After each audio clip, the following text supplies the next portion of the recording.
Why are we even here having this discussion today? Well, it starts with something that occurred back in 2010, the Dodd-Frank Act. This is one of the requirements that were baked into that Dodd-Frank Act that had yet to come to fruition.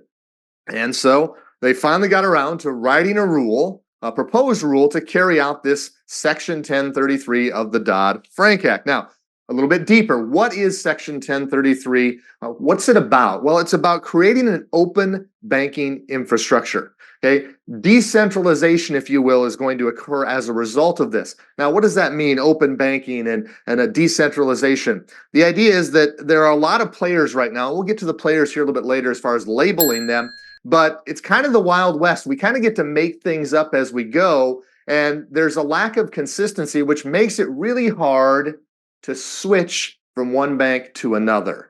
And so a large part of this rule is about the aspect of making it easier to switch the bank you're currently at or the financial institution you're currently at and go to a new one. We all know today how hard that is, right? Because we've got our direct deposit, we've got our bill pay and our mobile bank, and we're so tied to our financial institution and the way they do it that it's not easy to switch because the next financial institution isn't built necessarily the same way. Now, there are a lot of similar stuff, but it's not an apple to apple or as far as comparing how things are done. And so there's a lot of friction with switching. It's not easy. And so people don't do it. And the CFPB wants people to get out of relationships, okay, with financial institutions where they're being taken advantage of, at least from their perspective, okay, where it's costly, again, from their perspective. And so they want us to switch with less friction, make it easier to break up with your current financial institution and go find a new one.